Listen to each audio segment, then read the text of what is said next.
কৰা যায় ঘৰখনৰ কথা চিন্তা কৰি মই পাৰ নোপোৱা হৈছো এনেকৈ হলে দেখোন মোৰ ঘৰখন ঘৰ হৈ নাথাকিব অতি সোনকালে ধ্বংস হৈ যাব তিনিটা ল'ৰা তিনিজনী বোৱাৰী ভাবিছিলো তিনিজনী আহি ঘৰখন চম্ভালি ল'ব সুখে শান্তিয়ে ধনে ধনে গোটেই ঘৰখন উপচাই তুলিব কিন্তু এতিয়া যি দেখিছো মোৰ সকলো ধৰণৰ ভুল আছিল এজনী ডাঙৰ বোৱাৰী গোটেই দিনটো ঘৰখনৰ কামতে লাগি থাকে ঘৰখনৰ কামৰ পৰা মূৰ তুলিব নোৱাৰে ঘৰখনৰ ইমানবোৰ কাম গোটেই কামবোৰ ডাঙৰ বোৱাৰীজনী অকলে অকলে চম্ভালিব লগা হয় ভাত ৰন্ধা বাচন ধোৱা ঘৰ মোচা ঘৰ সাৰা তাৰ বাহিৰে আকৌ সকলোৱে কাপোৰ কানিবোৰ ধুব লগা হয় বেছিজনী বৰ কষ্ট হয় গোটেই ঘৰখনৰ কাম বনবোৰ কৰি সকলোকে খুৱাই মেলি যিখিনি ৰখে সেইখিনিহে বেছিজনীয়ে খাবলৈ পায় এনেকুৱা অন্যায় মই কেতিয়াও চাই থাকিব নোৱাৰো কিবা এটা নহয় কিবা এটা সমাধান কৰিবই লাগিব মা এই চাহ লওক মোৰ মানে অকণমান দেৰি হ'ল আজি গোটেইবোৰ কাম কৰি পাকঘৰ চাফা কৰিহে চাহ বহাইছো সেইকাৰণে দেৰি হ'ল খাওক মা দিয়া দিয়া বোৱাৰী চাহ অকণ খাই লওঁ দিয়া মই আকৌ তাকে ভাবি আছিলো আজি বোলো বোৱাৰী কি হ'ল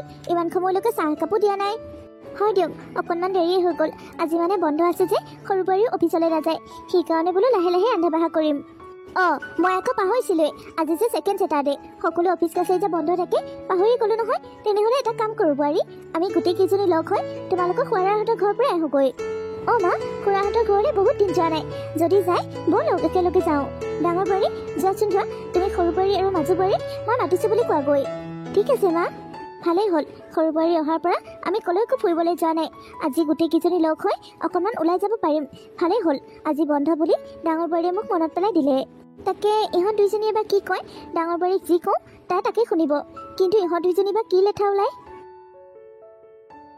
মা কওক আপুনি আমাক কেলে মাতি পঠাইছিল কওক মা কি কথা আছে আপুনি আমাক গোটেইকেইজনীকে একেলগে কেলে বিচাৰিছে কম বোৱাৰী কম ডাঙৰ বোৱাৰী মাজু বোৱাৰী সৰু বোৱাৰী তোমালোকক মই কথা এটা কওঁ আজি যিহেতুকে অফিচ কাছাৰী বন্ধ সৰু বোৱাৰীও ঘৰতে আছে আমি গোটেইকেইজনী লগ হৈ তোমালোকৰ খুৰাদেউহঁতৰ ঘৰৰ পৰা আহোঁগৈ ব'লা বহুত দিন হ'ল তেওঁলোকৰ ঘৰলৈ যোৱাই হোৱা নাই মা আপুনি ঠিকেই কৈছে খুৰাহঁতৰ ঘৰলৈ বহুত দিন হ'ল যোৱা নাই ব'লক তেনেহ'লে মাজু বৌ তুমিতো খুৰাহঁতৰ ঘৰলৈ গৈ পাইছা আৰু মই চাকৰিৰ কাৰণে কলৈকো যাবই সুবিধা নাপাওঁ মাজু সৰু ব'লা তেনেহ'লে আজি আমি খুৰাহঁতৰ ঘৰৰ পৰা আহোঁগৈ ৰ'বা তোমালোক যাওঁ বুলি ক'লে যাব নোৱাৰা নহয় মোৰ এটা চৰ্ত আছে তোমালোকক মই খুৰাহঁতৰ ঘৰলৈ এটা চৰ্ততহে লৈ যাম তোমালোক তিনিজনী মোৰ বোৱাৰী মই তোমালোক তিনিজনীকে সমানে মৰম কৰোঁ সেইকাৰণে তোমালোক তিনিজনী মোৰ লগত গ'লে সমান লেভেলত যাব লাগিব মানে মা আপুনি কি ক'ব বিচাৰিছে বোৱাৰী মোৰ যেনেকৈ তিনিটা ল'ৰাক মই সমান চকুৰে চাওঁ তোমালোক তিনিজনী বোৱাৰীকো মই সমান চকুৰে চাওঁ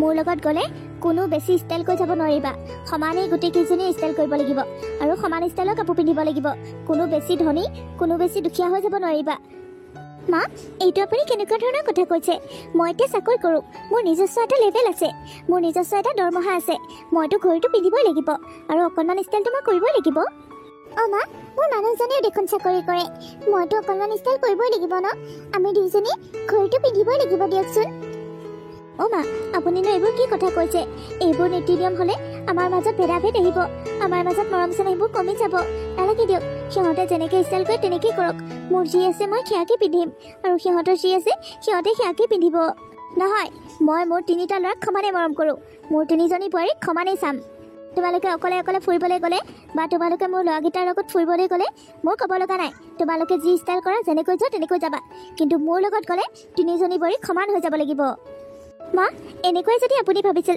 তেনেহ'লে আপোনাৰ ঘৰলৈ বোৱাৰী তিনিজনীও সমান লেভেললৈ আনিব লাগিছিল মোৰ যিখিনি পঢ়া শুনা আছে মোৰ যেনেকৈ এটা চাকৰি আছে আপোনাৰ ডাঙৰ বোৱাৰীজনী আছে জানো মোৰ লগত আপোনাৰ ডাঙৰ বোৱাৰীজনী কেনেকৈ মিলে সৰু বোৱাৰী তুমি ডাঙৰ বোৱাৰীক কি বুলি ভাবিছা মা থাকক সিহঁতে মোক যি বুলি ভাবে সিহঁতে তেনেকৈ ভাবি থাকক মা মোৰ দেউতাই চাকৰি কৰে মোৰ মানুহজনে চাকৰি কৰে ময়োতো অকণমান ষ্টাইলত থাকিবই লাগিব দিয়কচোন ঘড়ী চৰি পিন্ধি অকণমানটো লেভেল দিবই লাগিব মই এতিয়া তোমালোকৰ কথা বুজি পালোঁ তোমালোকে মোৰ লগত ফুৰিবলৈ নোযোৱা তোমালোকে তোমালোকৰ ষ্টেটাছ দেখাবলৈ যোৱা তোমালোকৰ লেভেল দেখাবলৈ যোৱা তোমালোক কিমান ধনী মানুহ কিমান ধুনীয়া মানুহ সেইটো প্ৰমাণ কৰিবলৈ যোৱা মা মোক ক্ষমা কৰিব আপুনি ইমান কথা কৈ থাকিব নালাগে আৰু মোৰ ইমান কথা শুনি থকাৰ ধৈৰ্য নাই ক্ষমা কৰিব মই আপোনাৰ লগত কলৈকো নাযাওঁ মই আজি ঘৰতে ৰেষ্ট ল'ম আৰু কাইলৈ দেওবাৰো মই ঘৰতে ৰেষ্ট ল'ম মই কলৈকো নাযাওঁ মা আপোনাৰ কথা শুনি আৰু আপোনাৰ চৰ্ত মানি লৈ আপোনাৰ লগত আমি কলৈকো ফুৰিবলৈ নাযাওঁ আমাৰ এওঁ আহিলে এওঁৰ লগতে মই খুৰাহঁতৰ ঘৰৰ পৰা আহিমগৈ আপোনাৰ যদি যাবলৈ মন গৈছে ডাঙৰ বোৱাৰীকে লৈ যাওক মাজু বৌ ব'লা ইয়াৰ পৰা ব'লা সৰু ব'লা ইয়াৰ পৰা ডাঙৰ বোৱাৰী শুনিলা তুমি সিহঁতৰ কথা শুনিলা মই সিহঁতৰ কথা কিবা এটা ক'লে তুমি সিহঁতক ঢাকচাল মাৰি মাৰি ৰাখা নহয় আজি তোমাক সিহঁতে কিমান দাম দি থৈ গ'ল দেখিলা কক দিয়ক মা সিহঁতে মোৰ বিষয়ে একো নাজানে সেইকাৰণে তেনেকৈ কৈছে মই অকণো বেয়া পোৱা নাই সিহঁতে হয়তো মোক আপোন বুলি ভাবিবই পৰা নাই এইখন ঘৰকো আপোন বুলি ভাবিবলৈ পৰা নাই কিন্তু সিহঁত এইখন ঘৰলৈ যেতিয়া আহিছে তেতিয়াৰ পৰাই মই সিহঁতক নিজৰ ভণ্টিৰ দৰে মৰম কৰোঁ নিজৰ ভণ্টিৰ দৰে ভাবোঁ সিহঁতে যিদিনাখন এইবোৰ কথা বুজি পাব সেইদিনাখন নিশ্চয় মোক আঁকোৱালি ল'ব ডাঙৰ ভাৰী নাপায় মানুহ ইমান উদাৰ হ'ব নাপায় এইবোৰ তুমি সহ্য কৰিব পাৰা কিন্তু মই এইবোৰ কেতিয়াও সহ্য কৰিব নোৱাৰোঁ মা ঘৰখনৰ ভালৰ কাৰণে পৰিয়ালটোৰ সুখ শান্তিৰ কাৰণে কিছুমান কাম কৰিবই লাগিব কিছুমান কথা সহ্য কৰিব পাৰিব লাগিব মানুহে যদি একাহী ভাত হজম কৰিব পাৰে তেনেহ'লে কথা কেলে হজম কৰিব নোৱাৰে কথাও হজম কৰিব পাৰিব লাগিব মা সঁচাকৈ ডাঙৰ বাৰী তুমি কিন্তু বহুত জ্ঞানী তোমাৰ দৰে বোৱাৰী যদি প্ৰতিখন ঘৰতে থাকে প্ৰতিখন ঘৰতে সুখ শান্তি থাকিব মা মই কামত লাগোগৈ আপোনাক কিবা প্ৰয়োজন হ'লে মোক মাত দিব হ'ব বোৱাৰী যোৱা কি কৰা যায় কিবা এটা কৰিব লাগিব এই দুজনী বোৱাৰীয়ে ঘৰখনৰ একোডাল কাম নকৰে ইহঁতক কামিলা বনাব লাগিব ইহঁতক কামিলা বনাবলৈ মই কি কৰিব লাগিব চিন্তা কৰিব লাগিব কি কৰা যায়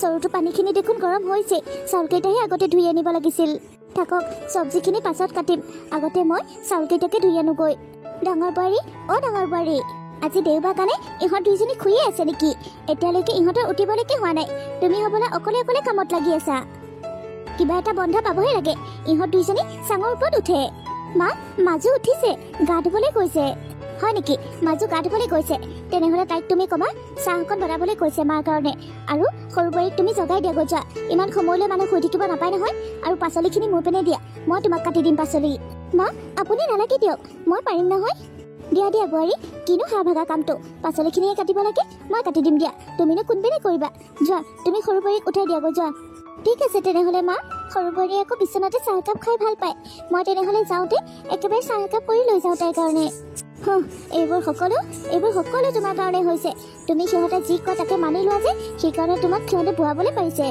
নাই দিয়ক মা এনেকুৱা নহয় ৰত্না ৰত্না খা পাইছানে ৰত্না এতিয়া 10টা বাজিল এতিয়ালৈকে মানুহ শুইয়ে থাকেনে বাৰু ইমান দেৰিলৈকে শুই থাকিলে তোমাৰ গাটো বেয়া নালাগিবনে তোমাৰ কাৰণে মই গৰম গৰম চাহ বনাই আনিছোঁ ৰত্না উঠা আকৌ বৌ তুমি জানাই দেখোন অফিচ খোলা থাকিলে মোৰ কিমান কষ্ট হয় কিমান দৌৰা দৌৰি হয় অফিচ বন্ধ থকা দিনটোত অকণমান দেৰিলৈ শুব পালে গাটো ভাল লাগে সেইকণে আৰাম আৰুনো ক'ত আৰাম কৰিছোঁ দিনৰ দিনটো অফিচ কৰোঁতেই গৈছে তাতে আকৌ আজি দেওবাৰ আজি ভাবিছিলোঁ অকণমান দেৰিলৈকে শুম এতিয়াও মোৰ বিচনাৰ পৰা উঠিয়ে যাবলৈকে মন যোৱা নাই বৰকৈ শুবলৈ মন গৈ আছে ৰত্না তুমি শুই থাকা তাত মোৰ অকণো আপত্তি নাই ঘৰৰ কাম ৰন্ধা বঢ়া এই সকলোবোৰ মই অকলেই চম্ভালি ল'ব পাৰোঁ কিন্তু কি জানানে শাহুমাই আকৌ তোমাক শান্তিত শুব দিব জানো শাহুমাই তোমাক অনাপত খিট খিট খিট খিট কৈ থাকিব মায়ে কৈছে ঘৰৰ নতুন বোৱাৰী যদি ইমান দেৰিলৈকে শুই থাকে নেকি এতিয়ালৈকে তাই উঠিবই হোৱা নাই যোৱা জগাই দিয়া এনেকৈ নানান ধৰণৰ কথা কৈছে ৰত্না তুমি আকৌ মোক ভুল নুবুজিবা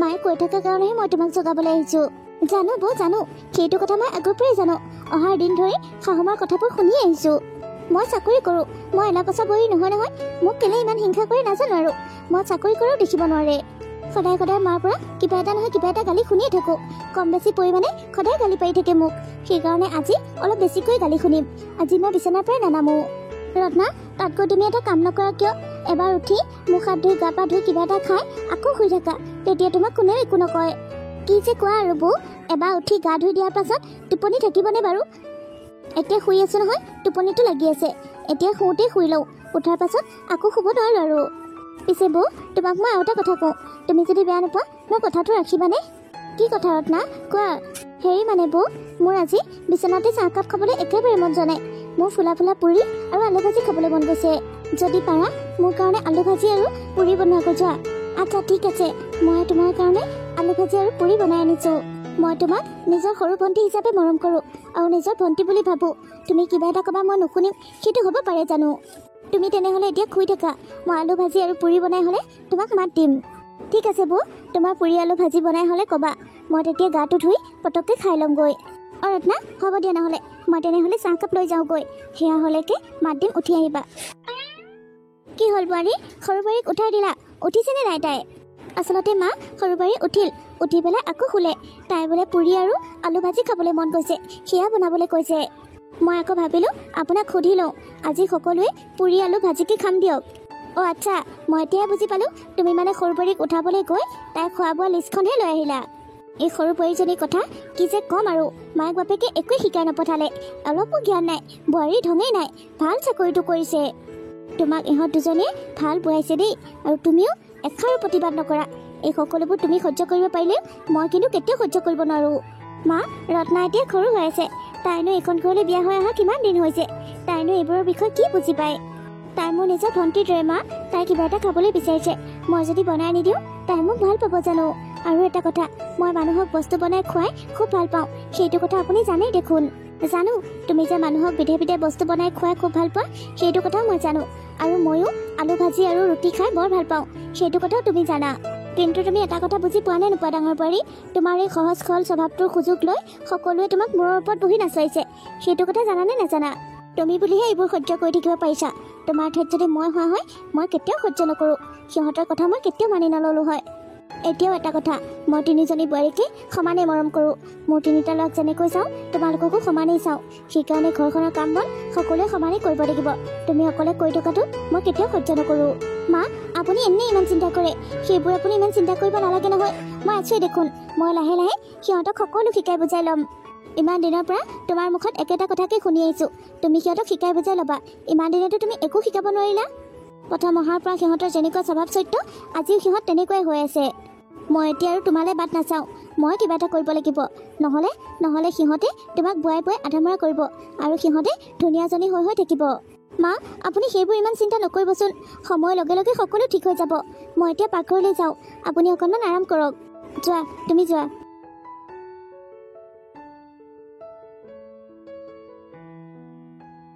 পাই গ'লোঁ, মই এটা উপায় পাই গ'লোঁ। এই সৰু বোৱাৰীজনীয়ে কেতিয়াও ৰন্ধা বঢ়া কাম নকৰে নহয়, তাই পাকঘৰত এদিনো নোসোমায়। তাইক আজি মই এটা দায়িত্ব দিম, এইটো দায়িত্ব তাই পালন কৰিবই লাগিব, নহ'লে এইখন ঘৰত তাইৰ ঠাই নাই, এনেকৈ ক'ব লাগিব। আৰু মাজু বোৱাৰীজনীকো এটা ডাঙৰ দায়িত্ব দিম, ইহঁত দুজনীয়ে ঘৰৰ কাম বন একো নকৰে নহয়, ইহঁতৰ হাতনে কাম বন কৰাবই লাগিব। ডাঙৰ বোৱাৰী, ক'ত আছা তুমি? এইপিনে আহা। চাকৰি লেবেল দিয়ে, এতিয়া মই চাম নহয় চাকৰি কৰি ঘৰখন ৰক্ষা কৰে নে কাম কৰি ঘৰখন ৰক্ষা কৰে। অ' মা, কওক, আপুনি মোক কিয় মাতিছিল? ডাঙৰ বোৱাৰী, তুমি এটা কাম কৰা, তোমালোক তিনিজনীৰ লগত মোৰ এটা ডাঙৰ কথা আছে, সিহঁত দুজনীকো মোৰ ওচৰলৈ মাতি লৈ আহা, আৰু তুমিও আহা। সিহঁতক ক'বা মায়ে তিনিজনীৰ লগতে কথা পাতিব বিচাৰিছে, আৰু এই মুহূৰ্ততে মাৰ ওচৰলৈ যাব দিছে। কিয় মা, এনেকৈ কি কথা ওলালনো? ডাঙৰ কিবা বিপদ হৈছে নেকি? অঁ, ডাঙৰ বিপদ বুলিয়ে ক'ব পাৰা। যোৱা, সিহঁতক তুমি সোনকালে মাতি লৈ আহা। ঠিক আছে মা। এই শাহুমাজনী নিজকে কি বুলি ভাবে জানো, আমাক কাম কৰাক লৈ অনাপত গালি পাৰি থাকে। কথাবোৰ এনেকৈ কয়, মাহঁতৰ ঘৰত তহঁতে একোৱে শিকি নাহিলি, মাৰেহঁতে তহঁতক একোৱে নিশিকালে, তেনেকৈ কয়। দুইজনীকে সমানে কয় কাৰণে ইমান গাত নালাগে বাৰু। মাহঁতৰ ঘৰখনৰ কথা এনেকৈ কয় যে মাহঁতৰ ঘৰখন ঘৰ নহয়, কোনোবা ট্ৰেইনিং চেণ্টাৰহে, ঘৰুৱা কাম শিকোৱা ট্ৰেইনিং চেণ্টাৰ, তাত যেন আমাক একোৱে নিশিকালে। কথাবোৰ শুনি থাকিলে সহ্য নহয়, আৰু কেইটামান বছৰ আৰু মানুহজনে ভালকৈ দৰমহা পোৱা হ'লে ইয়াৰ পৰা এনেই গুচি যামকৈ, কিন্তু মানুহজনে ভালকৈ দৰমহা পোৱা নোহোৱালৈকে ইয়াতে থাকিব লাগিব। এনেকৈ থকা দিনকেইটাত একো হাই কাজিয়া নকৰোঁ বুলি তলকা মাৰি থাকোঁ, এনেই হোৱা হয় এই বুঢ়ীজনীক নাকত ধৰি চাকত ঘূৰালোঁ হয়। মাজু, অ' মাজু। অ' বৌ, কি হ'ল কোৱা? মাজু, তুমি কি কৰি আছানো? কিনো কৰিম আৰু, নতুনকৈ কাপোৰ এযোৰ লৈছিলোঁ, সেই কাপোৰযোৰতে দহি বান্ধি আছিলোঁ। আমি আকৌ একো কামেই কৰা নেদেখে নহয়। অ' মাজু, তুমি কাপোৰৰ দহি বান্ধিবও জানা নেকি? এইটো কথা আকৌ আমি গমেই পোৱা নাছিলোঁ নহয়। কি জানা বৌ, এইবোৰ কাম মই ভালদৰে কৰিব জানো, কিন্তু মোৰ ভয় কোনখিনিত জানা? ঘৰৰ কাম কৰা, ৰন্ধা বঢ়া কৰা, এইবোৰতহে মোৰ ভয় লাগে। বহি বহি কাপোৰ চিলাই কৰা, কাপোৰৰ দহি বান্ধা, এইবোৰ মই ধুনীয়াকৈ কৰিব জানো। আচ্ছা বৌ, তুমিয়ে কোৱাচোন, মাকৰ ঘৰত জানো সকলো ছোৱালীয়ে কাম শিকি আহে? পঢ়া শুনা বেলেগ কাম নাথাকে জানো? কিছুমান ছোৱালী সকলো চম্ভালি ল'ব পাৰে, কিন্তু কিছুমান ছোৱালী পঢ়া শুনাত লাগি থাকোঁতে ঘৰৰ কাম কৰিবই নহয়, কেনেকৈনো সকলোৱে সকলো কাম জানিব? তুমিয়ে কোৱাচোন। আৰু বিয়া হ'বলৈ, এখন ঘৰ বোৱাৰী হ'বলৈ সকলো কাম মাকৰ ঘৰত শিকি অহাটো দৰকাৰী জানো? মাজু, এখন ঘৰ বোৱাৰী হ'লে সকলো কাম যে জানিবই লাগিব সেইটো কথা নহয়, কিন্তু বোৱাৰী হৈ লাহে লাহে সকলো শিকিব লাগে, তেতিয়াহে ঘৰখন চম্ভালি খাবলৈ পাৰিবা। আৰু এতিয়া মই থকালৈ তুমি সেইবোৰ একো চিন্তা কৰিব নালাগে, মই আছোঁ নহয়, মই সকলো চম্ভালি ল'ম। কিন্তু মায়ে যে আমাক সদায় গালি পাৰি থাকে, সুতুক কাটা কিবা এটা কথা শুনাই থাকে, এনেকৈ হ'লে ভাল লাগেনে বাৰু? সময়ৰ লগে লগে আমিও সকলো কাম শিকি ল'ম, আমিও চম্ভালিবলৈ জানিম। আৰু তুমি এটা কথা কোৱাচোন, মই জানো সদায় গাঁৱত থাকিম? মইতো এতিয়াহে গাঁৱত আছো, পাছলৈতো মই চহৰতে থাকিম। তেনেহ'লে গাঁৱৰ ইমান নীতি নিয়ম মই কিয় জানিব লাগে? গাঁৱৰ কাম বনবোৰ মই কিয় ইমান শিকিব লাগে? একো নাই মাজু, তুমি সেইবোৰ একো চিন্তা নকৰিবা। মা আচলতে পঢ়া শুনা নাই যে, গাঁৱলীয়া মানুহ, তাতে আকৌ বুঢ়া মানুহ। মায়ে ভাবে মাহঁতৰ দৰে সকলো বোৱাৰী হওক। মাহঁতে যেনেকৈ ঘৰ সংসাৰ চম্ভালি খাইছিল, তেনেকৈ আমাকো ঘৰ ধৰি খাবলৈ শিকাব বিচাৰে। সেইকাৰণে তেনেকৈ কৈ থাকে। সেয়া মাজু, মই আকৌ আচল কথাটো ক'বলৈ আহি পাহৰিলোৱে, বেলেগ কথাতে লাগি আছোহি। মাজু, তুমি এটা কাম কৰিবাচোন। তোমাৰ কাম হ'ল যদি তুমি মাৰ ওচৰলৈ এবাৰ যাবা। মায়ে এই মুহূৰ্ততে আমাৰ তিনিজনীকে মাতি পঠাইছে, কিবা এটা কথা আছে বোলে। হয় নেকি? আকৌ বা মা কি কথা ওলাল জানো, বৰ দৰকাৰী কথা বুলি কৈছে। তুমি আহা, মই সৰুকো মাতি লৈ আহোঁ। হ'ব দিয়া বৌ, তুমি গৈ থাকা, মই গৈ আছোঁ। সৰু, সৰু। বৌ, মই ইয়াতে আছোঁ, আহা ভিতৰলৈ আহা। কিয় মাতি আছানো মোক? সৰু, তুমি এনেই আছানে? তুমি যদি এনেই আছা, তেনেহ'লে মায়ে তোমাক মাতি পঠাইছে। মা বোলে গোটেই তিনিজনী বোৱাৰীৰ লগতে কিবা এটা কথা আছে। মাৰনো আকৌ কি কথা ওলাল? মায়ে চাগে সেইবোৰ কথাকে ক'ব। তোমালোকে বেছি ষ্টাইল নকৰিবা, তোমালোকে এনেকৈ থাকিবা, তেনেকৈ থাকিবা, তোমালোকে অমুক কৰিবা, তমুক কৰিবা। তাৰে বাহিৰেনো মাৰ কি কাম আছে? বোৱাৰী কেইজনীকে কুটুক কুটাক কৈ থাকে। সৰু, মই তোমাক এটা কথা কওঁ, তুমি এতিয়াও বহুত সৰু হৈ আছা, সংসাৰৰ বিষয়ে একোৱেই বুজি নোপোৱা। সেইকাৰণে তুমি মাৰ বিষয়ে সেইবোৰ কথা নক'বা। মায়ে যদি কেনেবাকৈ শুনে, মায়ে বৰ দুখ পাব। বৌ, তুমি বেয়া নাপাবা, কিন্তু তোমাৰ কিছুমান কথাও আৰু কিছুমান কামো মাৰ সৈতে একেই। আমি আগৰ দিনৰ বোৱাৰী নহয় নহয়, এহাতলৈ উৱনি লৈ ঘৰৰ কামতে ব্যস্ত থাকিম।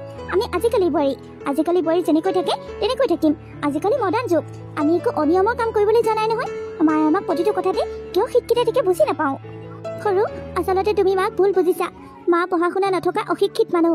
মায়ে যি দেখি শুনি শিকিছে, সেয়াই তেওঁৰ কাৰণে যথেষ্ট, আৰু তেওঁ আমাক সেইখিনি শিকাব বিচাৰে। আৰু তুমি যে ক'লা মই মাৰ দৰে অকণমান একেই বুলি, নহ'মনো কিয়? শাহুৱেকৰ দৰে বোৱাৰীক নহয়, কাৰ দৰে হয়নো? আৰু তাতকৈ ডাঙৰ কথা, মই গাঁৱলীয়া ছোৱালী। গাঁৱৰ পৰিৱেশটোত কেনেকৈ থাকিব লাগে সেইটো কথা মই ভালদৰে বুজি পাওঁ। তোমালোকে এটা কথা বিচাৰ কৰি চাইছানে? মায়ে কি বিচাৰে সেইটো ভাবি চাইছা? মাৰ তিনিটাকৈ ল'ৰা আৰু তিনিজনীকৈ বোৱাৰী। তিনিজনী বোৱাৰীৰ পৰা মায়ে কি বিচাৰে, কি আশা কৰে? আমাৰ শাহুমাটো লোভীয়া নহয় যে আমাৰ পৰা এগালমান টকা পইচা ধন সম্পত্তি বিচাৰিছে, বা আমাৰ মাহঁতৰ ঘৰৰ পৰা যৌতুক আনিবলৈ কৈছে, তেনেকুৱাতো নহয়। তোমালোককতো সেইটো বিষয়ত আজিলৈকে একো এটা কৈ পোৱা নাই। তেনেহ'লে সেইজনী মানুহক তোমালোকে কেনেকৈ ইমান বেয়া পাব পাৰা? মায়ে কেৱল বিচাৰে মাৰ ঘৰখন আমি চম্ভালি ৰখাটো, মাৰ ঘৰখনৰ কাম বনবোৰ আমি তিনিজনী মিলি জুলি কৰাটো, সেইটোহে বিচাৰে। আৰু কি বিচাৰেনো? আৰু এটা কথা সৰু, তোমালোকে দুখ নকৰিবা, মা যিহেতুকে পুৰণি কালৰ মানুহ, এইবোৰ ষ্টাইলৰ কথা ইমান বুজি নাপায়। সেইকাৰণে ষ্টাইল কৰা কথাটোক তোমালোকক কয়। তোমালোকে সেইটো ভুল নুবুজিবা, সেইটো কথা মাক আমি বুজাব লাগিব। আজিকালি আগৰ দিনৰ দৰে মানুহ হৈ থকা নাই, আজিকালি ষ্টাইল কৰিবই লাগিব মানুহে। হয় দিয়া বৌ, তুমি ঠিক কথাই কৈছা। তুমি যদি মোক এইখিনি কথা নকলা হয়, মই মাৰ বিষয়ে সদায় ভুল ধাৰণা এটাই লৈ থাকিলোঁ হয়। মোৰ চাকৰি বাকৰি থাকিব পাৰে, শিক্ষা দীক্ষাও থাকিব পাৰে, কিন্তু বৌ, তোমাৰ পৰা মোৰ এতিয়াও বহুত কথা শিকিব লগা আছে। মই সদায় তোমাৰ লগতে থাকিব বিচাৰোঁ বৌ, তোমাৰ লগত থাকি তোমাৰ পৰা জ্ঞান ল'ব বিচাৰোঁ। ধেত পাগলী, এনেকুৱা কথা আকৌ কিয় কৈছা? মইনো তোমাক মোৰ পৰা কেতিয়া দূৰ কৰিলোঁ? তোমালোক মোৰ নিজৰ ভনীৰ দৰে, তোমালোকক মই ভালদৰে বুজি পাওঁ। সেইকাৰণে তোমালোকক মই সকলো কথা বুজাই দিওঁ, বুজিছা? আহা, এতিয়া মায়ে কিয় মাতিছে, মাৰ ওচৰলৈ যাওঁ। বৌ, ব'লা। মা, আমি তিনিজনী আহিলোঁ। কওক, আপুনি আমাক কেলে মাতিছিল? মা, আপোনাৰ কি কথা আছে আমাৰ লগত কওক। আপুনি যি ক'ব আমি সকলো মানি ল'ম। কওক মা, আপুনি আমাক কেলে মাতি পঠাইছিল? ৰ'বা, তোমালোকে ইমান হুলস্থুল কিয় কৰিছা? তোমালোকক মই ডাঙৰ কথা এটা ক'বলৈ মাতিছোঁ। তোমালোক তিনিজনীক মই এটা বহুত গুৰুত্বপূৰ্ণ কথা ক'বলৈ মাতি আনিছোঁ। তোমালোকেতো জানাই আমি আগতে বহুত দুখীয়া আছিলোঁ। তোমালোকৰ শহুৰ দেউতাই মহাজনৰ পৰা 5 লাখ টকা সুদলৈ আনিছিল। মা, 5 লাখ টকা? তাকো সুদলে? বোৱাৰী, সুদলে। সেইখিনি সময়তনো ক'ত আমি পইচা পাওঁ? মাজু বাবা আৰু সৰু বাবা চাকৰিত দিব লাগে পইচা, তেতিয়ানো আমাৰ ক'ত পইচা আছিল? সেইখিনি টকা আনি সিহঁতৰ চাকৰিকেইটাত দিছিলোঁ, তেতিয়াহে সিহঁতৰ চাকৰি হৈছিল। সেয়া বাৰু যিয়ে নহওক, তোমালোকৰ শহুৰ দেউতা থকালৈ সেইবোৰৰ সুদবোৰ দি আছিল, কিন্তু তেওঁ ঢুকোৱাৰ পৰা সেইবোৰ টকা গৈ বহুত হ'লগৈ, 7 লাখ মানে হ'লগৈ চাগে। এতিয়া মেইন কথাটো হৈছে, কাইলৈ বোলে তেখেত আমাৰ ঘৰলৈ আহিব। তেখেতৰ এটা চৰ্ত আছে। চৰ্ত? তেখেতে আমাৰ ঘৰখনৰ কাৰণে কি চৰ্ত ৰাখিছে? হা মা? তেখেতে কৈছে তেখেত আমাৰ ঘৰলৈ আহিব, আৰু তেখেতক আমি পইচাখিনি ঘূৰাই দিব লাগিব। যদি পইচাখিনি দিব নোৱাৰোঁ, তেনেহ'লে এই ঘৰটো আমি এৰি দিব লাগিব। মা, আমি যদি ঘৰটো এৰি দিব লাগে, তেতিয়া কি হ'ব? আমি ক'লৈ যাম, ক'ত থাকিম? মা, তেখেতে আৰু কি কৈছে? আৰু কৈছে তেখেত আমাৰ ঘৰলৈ আহোঁতে যদি আমি তেখেতক ধুনীয়াকৈ আলপৈচান ধৰোঁ, তেতিয়া হয়তো অকণমান টকা কমিবও পাৰে। মহাজন আমাৰ পৰিয়ালৰে এজন মানুহ আছিল। এতিয়া যিহেতুকে তেখেত আমাৰ ঘৰলৈ আহিবই, সেইকাৰণে তেখেতক আমি ভালদৰে অলপোচন ধৰিব লাগিব। মই সকলোকে দায়িত্ব ভগাই দিম। সকলোৱে নিজে নিজে নিজৰ নিজৰ দায়িত্ব পালন কৰিবা। ডাঙৰ বোৱাৰী, তুমি তেখেতৰ লগত কথা পাতিবা, ধুনীয়াকৈ কথা ক'বা, তেখেতৰ মনটো গলাবলৈ চেষ্টা কৰিবা। তেখেতৰ যাতে আমাৰ প্ৰতি মৰম উপজে আৰু পইচা অলপ কমকৈ লয়। হ'ব মা, আপুনি একেবাৰে চিন্তা নকৰিব। আপুনি দিয়া দায়িত্ব মই ধুনীয়াকৈ পালন কৰিম। আৰু সৰু বোৱাৰী, তুমি ৰন্ধা বঢ়া কৰিবা, তেখেতৰ কাৰণে বিধে বিধে ৰান্ধিবা আৰু সেইবোৰ তেওঁক খাবলৈ দিবা। মনত ৰাখিবা, তুমি বনাই দিয়া বস্তুখিনি তেখেতে খোৱাৰ পাছত তেখেতে যাতে আমাক পইচাখিনি আৰু দুদিনমানৰ পাছত ল'ম বুলি কয়, আমাক যাতে তেখেতে সময় দিয়ে। হ'ব মা, আপুনি মোক প্ৰথমবাৰৰ বাবে কিবা এটা দায়িত্ব দিছে। আপুনি দিয়া দায়িত্ব মই ভালদৰে পালন কৰিম। আৰু মাজু বোৱাৰী, তোমাৰ দায়িত্ব হ'ল তুমি ঘৰখন চাফা কৰিব লাগিব। গোটেই ঘৰখন চাফা কৰি চিকমিকিয়া কৰি ৰাখিব লাগিব, যেন মহাজনে আমাৰ ঘৰত ভৰি দিয়াৰ লগে লগে তেওঁ আমাৰ প্ৰতি থকা সকলো খং নাইকিয়া হৈ যায়। তেওঁ আমাৰ ঘৰত বহি আমাৰ পৰিৱেশটো দেখি তেওঁ যেন মনটো সলনি হয় আৰু টকা পইচাখিনি যেন কেইদিনমান আমাক ৰেহাই দিয়ে। সেইটো কাৰণে তোমালোকে নিজৰ নিজৰ দায়িত্ব ভালদৰে পালন কৰিবা। হ'ব মা, আপুনি একো চিন্তা নকৰিব। ঘৰখনৰ কাৰণে আমি এইখিনি কৰিবই লাগিব। আমি থকা ঘৰখন ইমান সহজতে আমি কাকো এৰি দিওঁ। আপুনি একো চিন্তা নকৰিব। যা, তোমালোকৰ সময় আৰম্ভ। কাইলৈ ৰাতিপুৱা 10টা বজাত মহাজন আহিব। ঠিক আছে মা, মই তেখেতৰ লগত কেনেকৈ কথা পাতিম, কি ক'ম, সকলোখিনি প্ৰেক্টিচ কৰোঁগৈ। মা, মই তেখেতক কি ৰান্ধি খুৱাম, কেনেকৈ ৰান্ধি খুৱাম, সেইবোৰ প্ৰেক্টিচ কৰোঁগৈ। মা, মই ঘৰখন আজিৰ পৰাই চাফা কৰিবলৈ লওঁ। যোৱা, তোমালোকে যি ভাবা কৰাগৈ।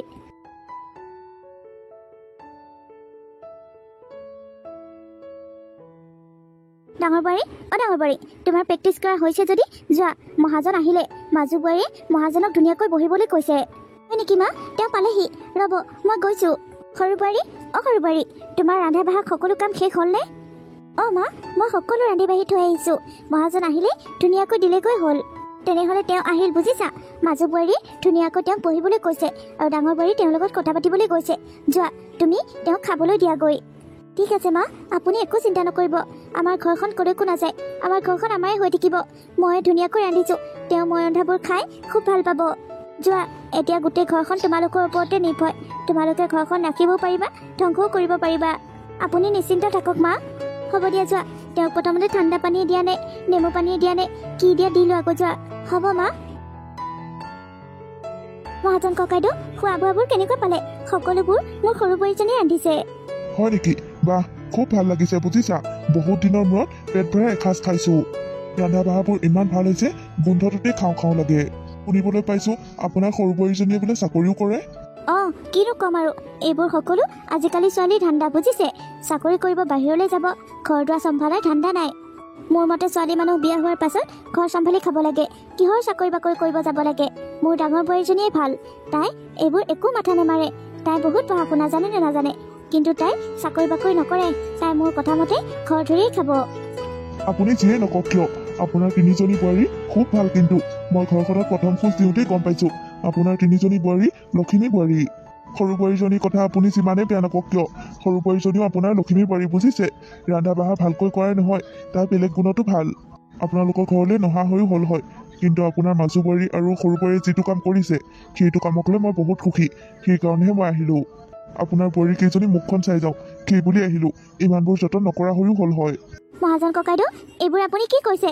মোৰ বোৱাৰী কেইজনীয়ে কি কৰিলে? মই ভালদৰে বুজি পোৱা নাই। মোৰ তাত আপোনালোকৰ যিখিনি টকা আছিল, সেইখিনি টকা হয়তো আপোনালোকৰ ল'ৰাকেইটাই ধাৰ মাৰোঁতে বহুত দিন লাগিল হয়, কিন্তু আপোনাৰ তিনিজনী বোৱাৰী লগ লাগি সেইখিনি ধাৰ মোক কালিয়ে দি দিলে। গোটেইখিনি পইচা অনলাইন পে'মেণ্ট কৰি দিলে। এইবোৰ আপুনি কি কৈছে? মোৰ বোৱাৰী কেইজনীয়ে আপোনাক অনলাইন পে'মেণ্ট কৰি দিছে? এইবোৰ কি হৈছে মানে? 1 লাখ টকা আপোনাৰ ডাঙৰ বোৱাৰীয়ে দিছে আৰু 2 লাখ টকা আপোনাৰ মাজু বোৱাৰীয়ে দিছে আৰু বাকী 4 লাখ টকা আপোনাৰ সৰু বোৱাৰীয়ে দিছে। আপুনি সৰু বোৱাৰীজনীক যিমানেই চাকৰি কৰাৰ কাৰণে গালি নাপাওক কিয়, আজি তাই নথকা হয় আপোনালোকৰ ঘৰখনৰ সন্মান কেতিয়াও নাথাকিল হয়। সৰু বোৱাৰী, এইবোৰ মই কি শুনিবলৈ পাইছোঁ? মা, আপোনাক কৈছিলোঁ নহয়, আপুনি নিশ্চিন্ত থাকক, আমি সকলো চম্ভালি ল'ম বুলি। ডাঙৰ বোৱাৰী, তুমিও সলনি হৈ গ'লা দেখোন। তুমিও সৰু বোৱাৰী আৰু মাজু বোৱাৰীৰ লগত লগ হৈ এইবোৰ কৰিলা, মোক উমঘামে পাবলৈ নিদিলা। মা, প্ৰতিটো ক্ষেত্ৰত যে আপুনিয়ে শুদ্ধ হ'ব বা প্ৰতিটো কথা যে আপোনাক ক'বই লাগিব তেনেকুৱা নহয় নহয়। আমিও ডাঙৰ হ'লোঁ, আমিও ঘৰ সংসাৰ চম্ভালিব পাৰোঁ। ঘৰখনৰ প্ৰতি আমাৰো কিছুমান দায়িত্ব আছে। সেইকাৰণে কিছুমান সিদ্ধান্ত আমি তিনিজনী আলোচনা কৰি লৈ ল'লোঁ। মা, এইখন আমাৰ ঘৰ। আমাৰ ঘৰখন আমি ভালদৰে ৰখাটো আমাৰ দায়িত্ব। সঁচাকৈ তোমালোক তিনিজনীৰ দৰে বোৱাৰী মই বহুত ভাগ্যৰ ফলত পাইছোঁ। তোমালোকৰ ঠাইত যদি আজি আমাৰ ল'ৰাকেইটাও থাকিল হয়, তোমালোকৰ দৰে এনেকৈ মোক ধাৰমুক্ত কৰাব নোৱাৰিলে হয়।